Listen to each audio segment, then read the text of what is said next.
I wasn't out here. Obviously, I was backstage. But I could hear what Will was saying, and I hear that Chris is hooting and hollering, so I'm very excited about that. Just kidding. I'm just kidding. I thought I'd embarrass him if I could. Good morning. We're still in the morning. My name is Melissa Chang, for those of you who I haven't met yet. I'm very excited to be here with you guys today, preaching with week 2 of our summer series. Last week, as Will mentioned, we heard from Cody, and he preached on anxiety, and it was such a good message. If you haven't heard it yet, I just would really encourage you to go onto our YouTube channel and listen to it. It was excellent. But he mentioned during his message that for this summer series, all the folks that are preaching, are speaking, we have been given a totally blank slate to talk about whatever we want, which seems great and super easy. But what Cody said, and what I found to be true, is that it wasn't actually that super easy. And what I ended up settling on to talk about was something that I struggle with immensely, which is waiting.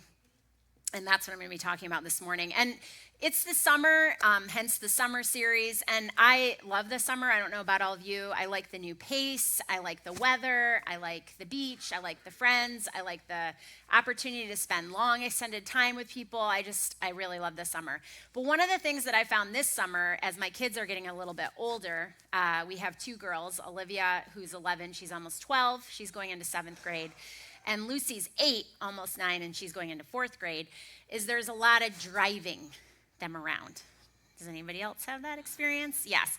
They have a lot of stuff they want to do, which is great. That is what they're supposed to do when they're this age, right? So yesterday, I was taking Olivia, my oldest.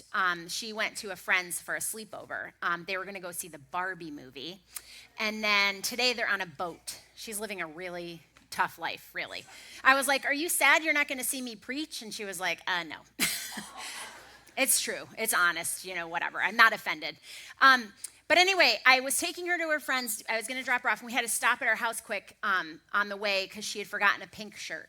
Because apparently if you go to the Barbie movie, you got to dress in pink, okay? So we stopped to pick up her pink shirt, and when we were there, I had gotten a package. And I was like, ooh, I had been waiting for this package. I ordered a piece of art online, and it's a little dicey ordering art online, and I kind of wanted to see what it looked like. I've been really excited about it. And so I opened the package, and I oohed and ahed over it. I showed Olivia. We talked about where it was going to go and if I was going to frame it. And by the time we got to the car, we were running late. And some of you know me, and some of you know my husband, Chris, and we're not typically on time, okay? This is something that is true about us. But my daughter, Olivia, is very prompt. And so she has the sad misfortune to have parents that are not always on time. So as we're getting in the car and we're driving to our friend's house, it's in Manchester. We're going from Beverly, so we have to go on 128. We're going 128 north, and we're driving, and we're discussing about how we're running late because of my actions. And she also broke her sunglasses on the way out, I would also say, so she caused part of the late. But we're going to be 10 minutes late. 4:10, we're going to get there. We're supposed to be there at 4. And then I realized we missed the exit. Because we were talking. And that's another problem with the Changs, is we tend to talk at the exits and miss our exits. So we get to the next exit, turn around, go back, and now we're going to get there at 4:20. And so we're negotiating this, right? She's telling me I'm not great because I'm late. I'm telling her it's great. We've had this good conversation. And she's like, "Well, you didn't need to open that package." And I was like, "Oh my gosh, I totally needed to open the package. I got this new art that I have been waiting for." And she was like, "I wouldn't have opened it." And I was like, "Well, yes, you would have." And she's like, "No, I wouldn't have." And I'm like, I had to open it. I had to see it. And she goes, "Mom, aren't you preaching on waiting this week?" Yeah, great. Awesome. So that's how I'm doing with this topic.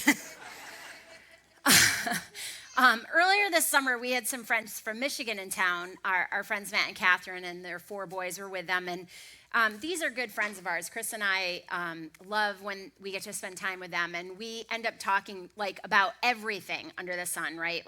Every single topic that you can think of. We talk about our faith, about God. We talk about our kids, our marriages.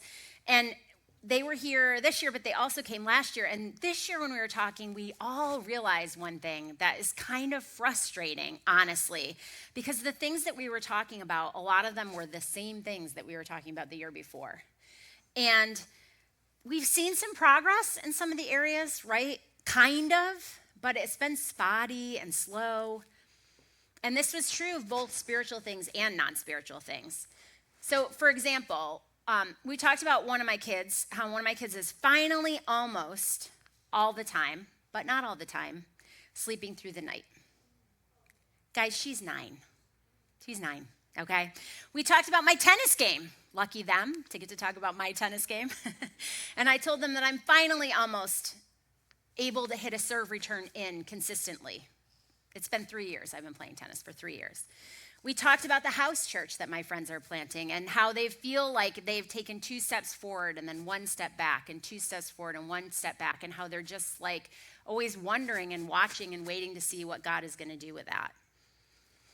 We talked about our parents and the older people in our life and how they're suffering with these medical conditions, and like how it's just this long, slow wait to see how it progresses in their lives. And we talked a lot about wanting to live our lives for God, wanting to follow him, and what that might look like. You know, are we missing something? Should we just keep doing what we're doing? And why hasn't God been more clear as we've been waiting? Now, I know you're here today and your list is different, but I am sure you can relate. And if I asked you, I bet you could name 10 things right off the top of your head that you're waiting for. 10 things. These are probably things that most of you are waiting for, or some of you are waiting for. Vacation. I mean, everybody's waiting for vacation, right?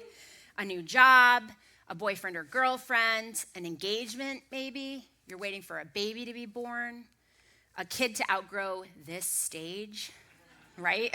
I'm always waiting for that.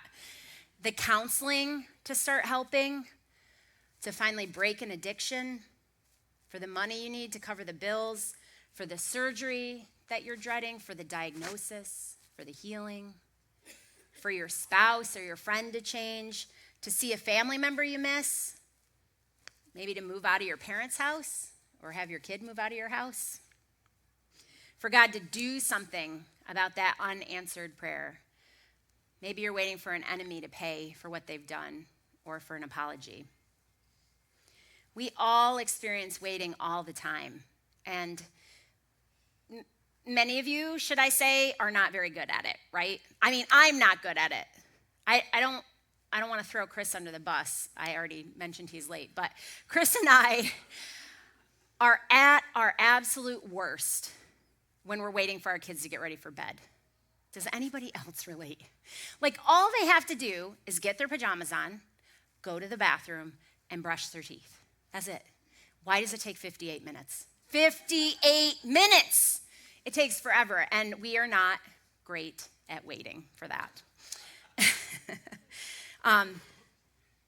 The spiritual life, though, especially, is a long and slow process. I wasn't here last week for service, but I listened to Cody's message, and I wrote down something he said.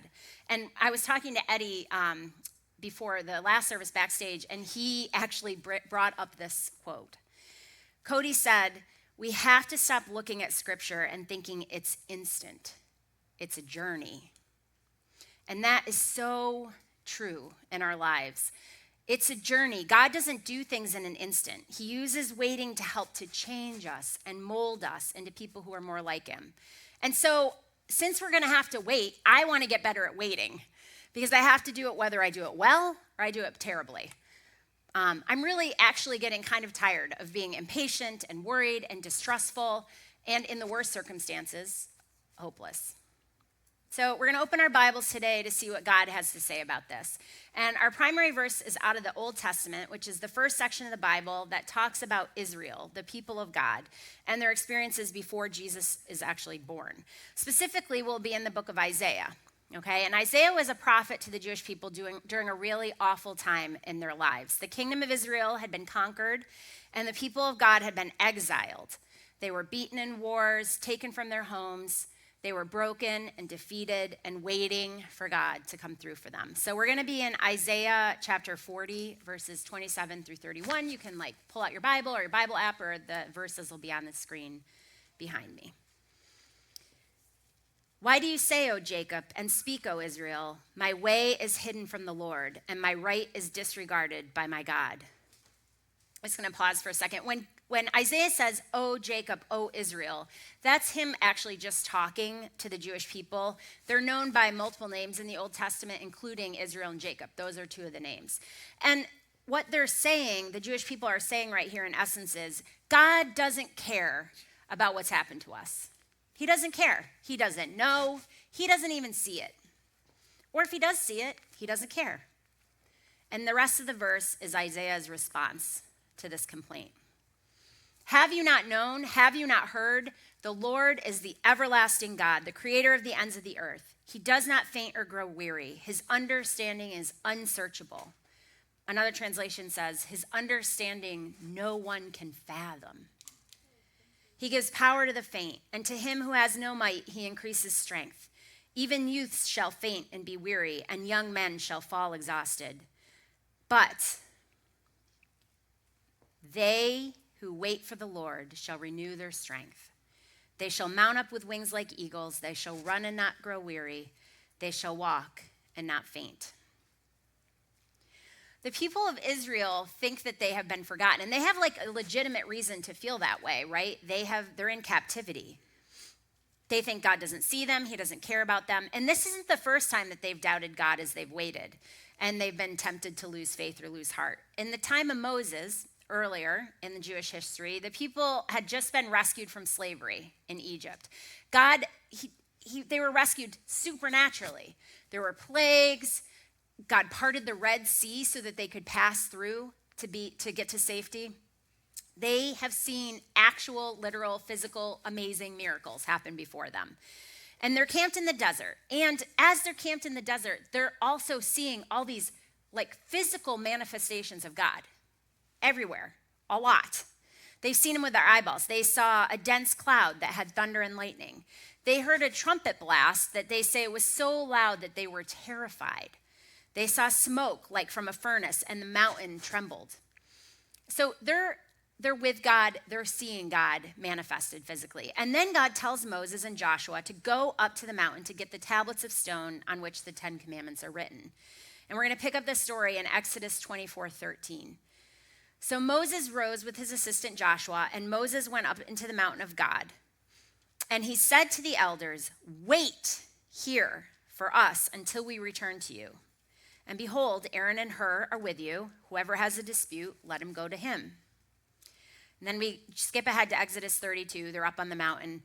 Exodus 32:1, when the people saw that Moses delayed to come down from the mountain, the people gathered themselves together to Aaron and said to him, "Up, make gods who shall go before us. As for this Moses, the man who brought us up out of the land of Egypt, we do not know what had become of him." So Moses told the people to wait. He was very direct about it. All they had to do was wait. But they decided that he was taking too long. And honestly, they were scared he might be dead because there was still fire on the top of the mountain. I try to put myself in this situation because I could see how I could get scared in something like this. But there is a mountain with literal fire on the top where God is. And they're like, let's make a new God. Sounds like a great idea. This made God so mad that he told Moses that he was going to destroy the people. And Moses interceded for them. And he asked God to spare them. Instead, he just hit them with a plague. And so it was not a great outcome for the Israelites, right? And I think it's we can laugh at this example. I can laugh at this example because it seems far-fetched a little bit, right? Because we're not typically smelting gold into calves, right? But we do this type of thing, if not this exact thing, all the time. I do this type of thing all the time. I told this story before, so some of you may have heard it, but before Chris and I dated, I was 28 years old, and I'd been a Christian for what felt like forever. It was probably 7 years. But when you're 28, 7 years feels like forever, and I really wanted to date somebody. I really did. I really wanted to date a Christian. And I met a guy and he wasn't a Christian, and he wasn't interested in following God, and he was very interested in me not following God. And I knew I wasn't supposed to date him. And it wasn't unclear. I knew it. My friends told me. It was obvious.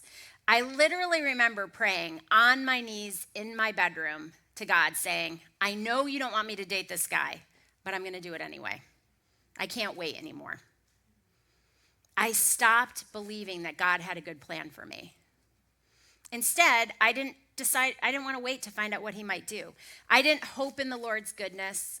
I took matters into my own hands. I stopped moving toward faithfulness and toward God, and I went with this relationship that wasn't great. And honestly, I almost missed out on a relationship that is great, so great, I ended up marrying the guy, okay? So I basically built a golden calf myself, right? It's when we're waiting for a long time or what feels like a long time that we're tempted to give up, to quit, to take an action that we know God doesn't want us to do, that will move us away from the path of following him. But if we stay faithful in the waiting, Isaiah tells us that those who wait for the Lord will renew their strength. Those who wait for the Lord will renew their strength. What does that mean exactly? By the end of today, you will either have that verse memorized or be ready to poke out your own eyes, because I'm going to say them a lot. But I hope you can bear with me for a bit as we go kind of word by word and tease out exactly what Isaiah is here. And it's summer, so I'm going to try to keep it quick. So are you guys still with me here? Is everybody with me? All right. But those who wait for the Lord will renew their strength. Wait. Wait in this verse means to hope in. This is an eager waiting, an anticipatory waiting. The word that's translated as wait here is also used in other places in the Bible to describe the tension in a rope as it's twisted and stretched. So if you could imagine a bungee cord with two people on either end walking further and further away from each other, stretching it out, taut. Now, if you've ever been snapped by a bungee cord, you're having traumatic flashbacks right now. But that really tight thing where you know if one person is to let go, that thing is going to fly, right? It's that sense, that waiting, that tightness, that on the edge of your seat, any minute something's going to happen. And it's also hopeful waiting with the belief that something good is coming. So my youngest daughter, Lucy's 8, I already mentioned that to you. And when somebody is going to come to pick her up to take her to do something, she likes to wait by watching out the window for the car to come. But the way that our house is situated, the driveway's in like kind of a hard spot to see. It's not like obvious. So there's a spot on the second story. If you go up the stairs and sit on the landing, there's a little chair there. And you can see the driveway really, really well. It's like a bird's eye view to the driveway. And you can also see the cars coming down the street, coming toward the driveway. So she goes up there and she's, got her shoes on, all ready to go. And the chair that's there is it's like a rocker chair. It swings around, it moves. And so she's like in there in the chair, like flipping around, so excited. And inevitably she'll be like, oh, they're coming. And then she's like, oh, nope, it's the wrong red car. Or like, oh, they're coming. Oh, no, wrong minivan or whatever. And she'll just like get so excited every time somebody comes. And then when they finally get there, when they finally pull in the driveway, she's like, they're here. And she jumps out of the chair and runs down the stairs and runs out the door. She's so excited. And that is the posture that we're looking for here, that this word means, that we're waiting with hope for God to do something good, for him to come through.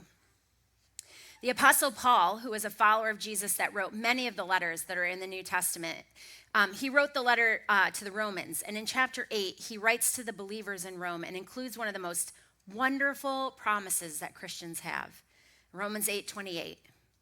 And we know that for those who love God, all things work together for good, for those who are called according to his purpose. Paul isn't saying here that all things are good. He's saying that God works all things together for good. And this verse comes right after a section of the letter where Paul talks about suffering and acknowledges that things for these believers are not actually very good. Their circumstances are not great.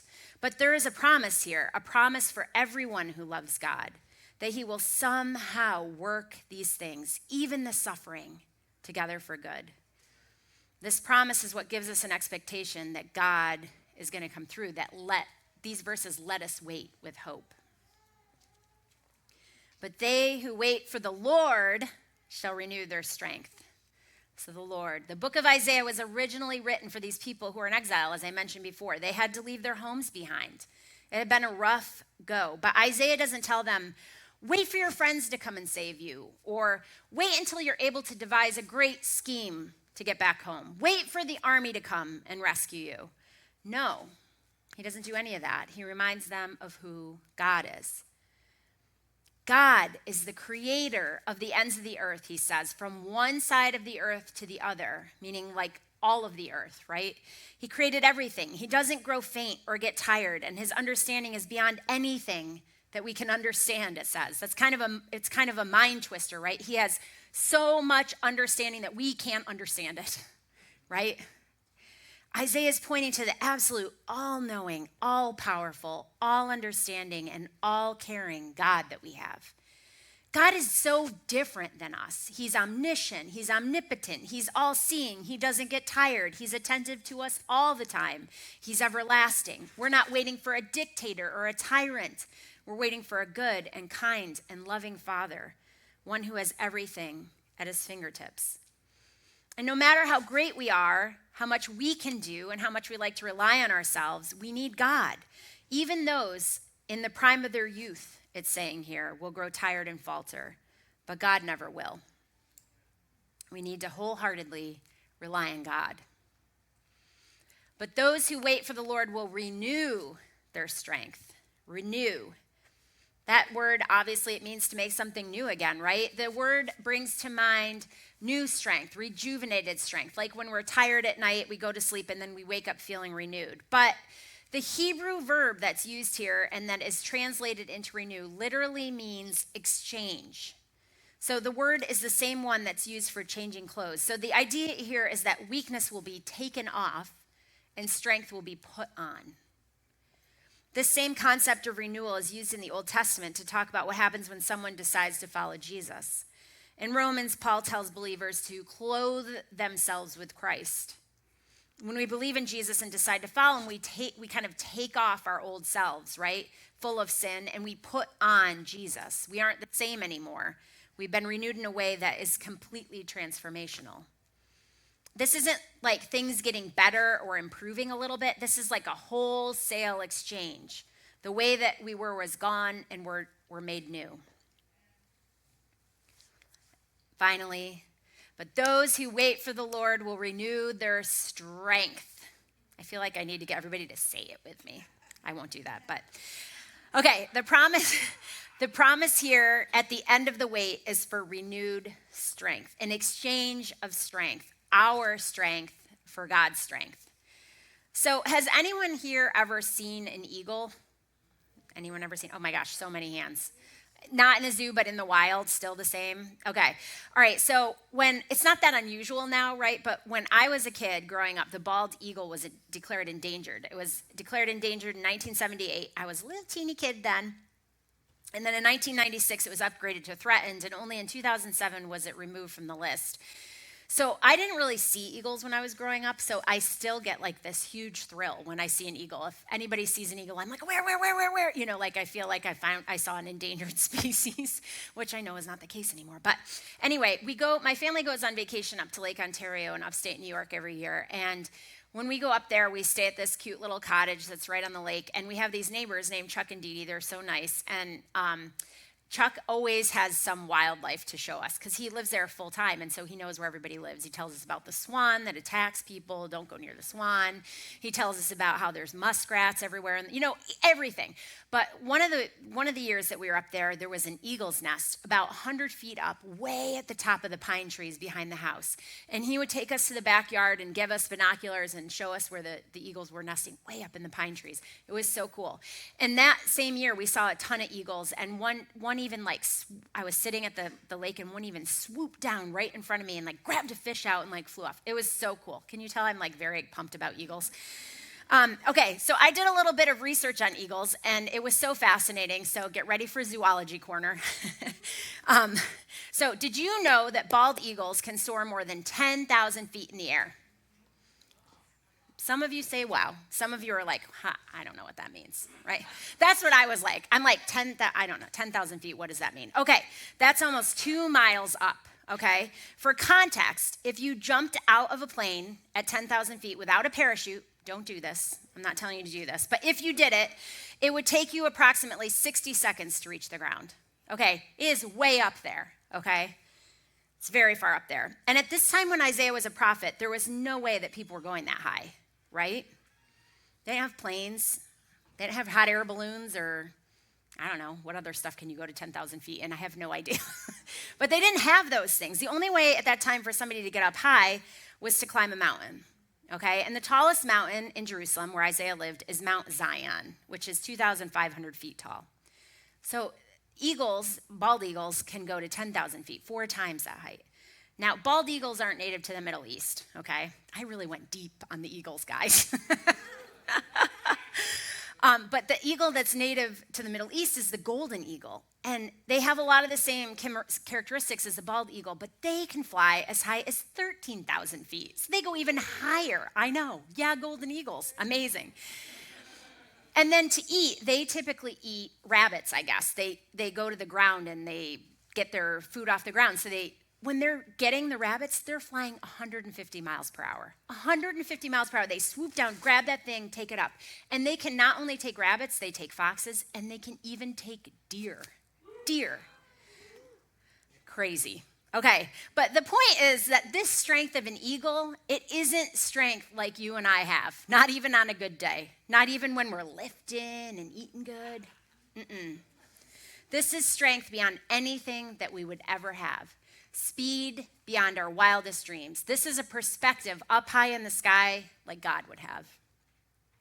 The strength that we're getting from God is unnatural to us as humans. We're not getting more strength of the kind that we always have that leaves us tired and faint. Even when we're in the prime of our lives, nope. We're getting unnatural strength, the kind that endures. We don't get tired even after running. We don't grow exhausted over time. We can keep going. Nothing's going to take us down. This strength is an endurance and the ability to hang in there far beyond what a human can usually handle. So we can see by looking at each of these words the richness of the promise that God has for believers in that one verse, right? Those who wait with trust and hope and expectation for God who is good, who knows everything and created the world, they will receive new and improved strength to wait. Now, we're not promised the outcome we want. Not necessarily. It could be better or it could be worse than we're hoping. And I'm not trying to minimize the things that people are going through right now as they wait. Some stuff that you guys are carrying is heavy. It's heavy. But we are promised that God will act and that we will have enough strength to wait. But how do we do this, like practically, like actually in life? Like immediately after I finished writing this, sadly last night, this has been a tough week, I closed my laptop. But right before I closed my laptop, I was getting ready to shut down, and I decided to check email. And I opened my email, and I got an email from work about something that I was like kind of stressing about. So I start thinking about it. So I shut my laptop down. I'm all ready to go. I'm having dinner with my family, and I'm like thinking about this, perseverating on it, thinking about it, anxious about it. What am I going to do? Here's some options. Let me think. And Lucy says to me, "Mom, something wrong?" She noticed that I was like quiet or not paying attention or something. And I was like, "Yeah, I'm anxious about this work thing. I'll try to put it out of my mind." And then like an hour later, I'm like, "But those who wait in the Lord will renew your strength." And I'm like, "Oh, I'm not doing it again." Like so easy. So like, what can we do? What can we do to get better at waiting? I mean, we can do nothing. We could just sit around and do nothing. That doesn't seem like the best option. We could be anxious about it like I was, think through all the worst case scenarios. We could make a plan for rescuing ourselves from the waiting, or we could try to cover up the difficulty by numbing ourselves with distractions or addictions, various things that aren't good for us. But if we don't want to do any of those things, if we want to be developing our faithfulness to God as we wait, what can we do? So I'm going to end today with 3 quick ideas of practical things we can do to practice waiting for the Lord. Because yes, Like most things, waiting takes practice to be able to do it well. So the first thing is be still. Be still. Stillness and patience are one of the best ways through waiting, but also can be one of the hardest, right? Psalm 37:7 says, "Be still before the Lord and wait patiently for him. Fret not yourself over the one who prospers in his way." Be still. Other translations of this verse are, be silent, rest in the Lord, quiet your heart, quiet down before God. And that expression, fret not yourself, I love that. I'm going to start saying that to people when they're stressing out. Fret not yourself. Get ready, Kara. Fret not yourself. It means do not be agitated. Don't worry. Don't whine or agonize. Being still is not so much immobility as it is a heart posture of waiting with patience. And in my experience, this is not something that really many people are good at all. I've had a number of groups or Bible studies that I've met with in the past, and sometimes I like to do a practice where before we start, we sit silently for 2 minutes. So the group comes together and I'm like, okay, everybody, we're gonna sit quiet for 2 minutes. Inevitably, some people think that 2 minutes has been great, and some people are like, oh my gosh, I was jumping out of my skin. It was horrible. Last night, Chris and I were playing a game with our daughter, Lucy. Something about wombats. Do you remember the name of it? I don't know, flying wombats. I don't know. This game, don't get it. It's not good. But you have to set a timer for 90 seconds and close your eyes and try to do something with your other hand. And after literally 45 seconds, Chris is like, the timer's not working. Because time, we weren't being silent, that's for sure, but time just tends to go slow. So anyway, 2 minutes. People don't like to be silent. And one practice that I found that was really helpful with this is a practice called centering prayer. And it sounds fancy, but it's really not that fancy. Maybe you've heard of it, maybe you do it. But what centering prayer is it's a practice of, I'm gonna just walk you through it. This is what you do. You find a spot that you like, that you feel comfortable, that you won't get interrupted for 2 minutes. I have a spot on my couch. I sometimes do get interrupted, but I try, it's my spot.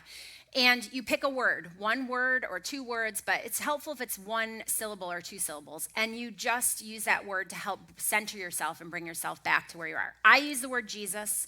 You can use that word too. You could use a different word. Some people use the word God or peace or trust. There's different things you can say. And you sit in your spot, and you close your eyes, and you take a deep breath, and then I just say Jesus, and I try to say that word until I can kind of get the other stuff out of my head. That can take a long time. But eventually I'm thinking just about the word, and then you kind of try to be quiet, not even thinking really about the word anymore. And you try to just sit without anything in your mind for 2 minutes. And when you start thinking about things, because you will, you just very peacefully, very kindly to yourself, say the word again, Jesus. You try to bring yourself back to it. And you can practice this. You can do it for 2 minutes. Maybe you'll work yourself up to 5 minutes. Some of you who are advanced placement will go up to 10 minutes. But honestly, this practice has done more for me than any other practice in developing stillness in my life. And I'm telling you, I cannot be sure because the spiritual life, there's not a lot of certainty. But when I started practicing this, I stopped yelling at my kids so much. I don't know if it's the reason, but seems like there's some kind of correlation. So be still. Number 2, you can pray the Psalms. Cody talked about prayer quite a bit last week as the antidote to anxiety. And prayer also really helps when you're waiting. But sometimes when we're waiting, we can get really tired of praying the same thing that we've been praying for as long as we've been waiting. We feel like we're saying the same words over and over again, over and over again. And then also as the waiting stretches and we feel a lot of emotion about it, it can be hard to know how to express that sometimes. Some of us are good with emotion, some of us aren't as good. And in those cases, the Psalms can be really helpful. And there's 150 Psalms in the Bible. The Psalms are kind of in the middle. It's poetry and song. And if you go to that book, in most Bible translations, there's headings that are the titles of the Psalm. So if you flip through the Psalms, you'll find a title that's relevant, and you can pray that. So one suggestion I have is Psalm 62. The title of that one is My Soul Waits for God Alone. That's a good one to read. A good place to start when you're waiting. Or listen to this one. I'm going to read the first 3 verses of Psalm 69. Save me, O God, for the waters have come up to my neck. I sink in deep mire where there is no foothold. I have come into deep waters, and the flood sweeps over me. I am weary with my crying out. My throat is parched. My eyes grow dim with waiting for my God. The Psalms are really honest. They're really earnest. And it also, they have the double effect of helping you feel like you're not alone, because you know that somebody that was loved and beloved by God felt the same way that you do. So praying the Psalms is a good strategy. And finally, the third strategy is remember. Remember. We have such short memories, honestly. We forget stuff all the time, but taking a minute to remember the ways that God has come through for us in the past can really help with waiting. So a simple practice here is you can look back 5 years and see how your circumstances have changed. Sometimes it works to look back a shorter amount of time, like 6 months or a year. Or sometimes if you're as old as me, you might have to look back 10 years.